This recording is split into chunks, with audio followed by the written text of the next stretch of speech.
Today, we become legends. Adventures were an interesting foray into the unknown for Smite, and while they seem to have been discontinued, I think it's about time I ranked them all against each other. Hey, my name's Inter, welcome back to the channel, and if you're new here, then be sure to subscribe for all my content coming soon. Today, I'm going to rank all 10 of Smite's adventure modes in ascending order of funness, and of course, this means it's an opinion-based video and it's okay for you to disagree. Leave your own thoughts down in the comments as you watch. So, claiming in the number 10 spot and the worst adventure in my opinion, it's Smite Cards, or Apollo's Racer Rumble. This adventure had you racing around the track to complete laps while slowing down your fellow players, whatever, it's a Mario Kart ripoff, you get the idea. This adventure not only was incredibly boring in my opinion, but also seemed very rushed with lackluster visuals and more bugs than regular Smite, which is saying something. I played one game of this one and never wanted to play it again. I'm sure it has its hardcore fanbase, but the consensus among most of the community was that this was a swing and a miss. At number 9, I have Legend of the Foxes. This mode was the classic wave defense style of game, which I usually like. I played the occasional tower defense game on my phone from time to time and played the shit out of Plants vs Zombies back in the day, and don't even get me started on Call of Duty Zombies. But this mode just didn't do it for me. It probably didn't help that the design of the event was pretty weeby and most of the skins you earned from it were not to my liking whatsoever, but that's more so personal preference. But hey, that's what this list is, so number 9 for you. At number 8, we have the very first adventure, Nike's Valley of Victory. This one was capture the flag. Take the enemy flag and escort it safely back to your base. This one was another that I just didn't really get into. I will admit I played this one a handful of times and I enjoyed it way more than the previous two I've listed, but that's not exactly hard to accomplish. You were locked into only 5 different gods and the mode felt a little slow paced for the style of game it was trying to be, but I'll cut it some slack since it was the very first adventure we ever got. Number 7, Inner Demon Arena. So this one I have no problems with. It wasn't bad, but it wasn't anything special either. Mediocre is the best way to describe it. Basically, it took Arena and added a few minor changes to it. The only reason it's up here at number 7 is because of the deathmatch aspect that it added to the game. I think that was a cool addition, and honestly it could work as an addition to just regular Arena in my opinion. I think that would be quite cool. The other stuff like the water traps, the serpents, the enhanced buffs, they just didn't really add enough to make it significantly different from a standard game of Arena. Not horrible, but I expect more from adventures. This one could have been an interesting or unique match of the day in my opinion. Number 6, Celestial Domination.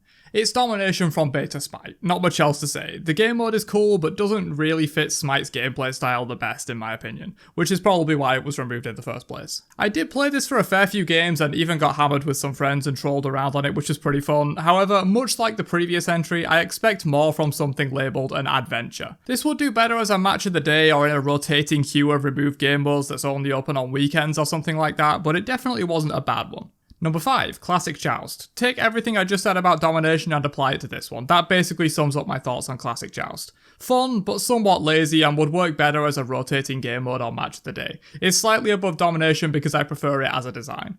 This is where we start getting into the actually fun adventures that I would go out of my way to play and that provide a genuinely unique experience you can't find anywhere else in Smite. For number 4, I have Medusas Deathmatch. This one pits 3 teams of 3 against each other in an arena-esque map design but with some jungle elements. The last team standing wins the round, first to 3 rounds wins the match. It was a pretty interesting concept and definitely brought something unique to the table. It had some issues like ganging up on one team or one team deliberately playing extremely defensive to try and get the other 2 teams to fight, or all 3 teams playing super campy because no one wanted to be the first 2 teams to fight, but that's par for the course in a 3-team game mode, that's just kinda how it works. Perhaps 4 teams could have mitigated some of those issues.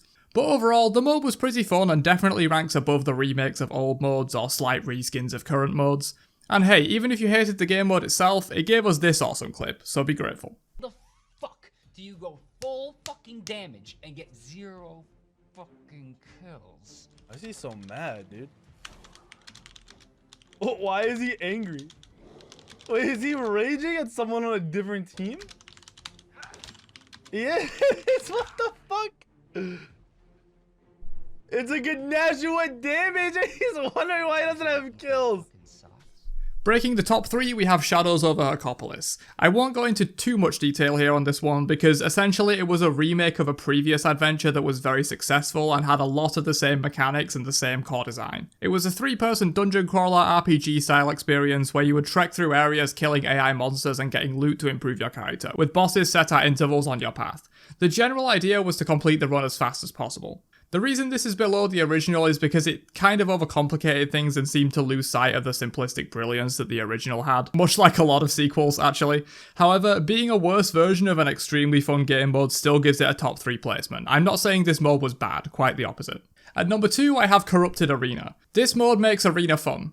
Those that know me will know that's a very high praise. Unlike Inner Demon Arena, which seemed to be lazily slapped together and added nothing substantial besides the deathmatch, Corrupted Arena completely changes the core objective of Arena from kill enemies to push as many motherfuckers down holes as you can. It plays entirely different to regular Arena and is infinitely more fun in my opinion. It's a party mode, don't get me wrong, there's not a lot of deep strategy to it aside from being inventive with your picks with knockbacks and grabs and cool uses of Blink and the unique push relic that was available in this mode only. I've had a ton of fun in this mode through the 2 releases it had. Yes, it was brought back, that kind of proves it was one of the better ones. From Blink 180 Sobek plucks to denying kills from my own team with Ymir and Awilix, this mode was just a riot and honestly it felt like you weren't even playing Smite. Which is exactly what adventures should be. This was one of the greats. And finally, by process of elimination, my favourite adventure mode is Trials of King Hercules.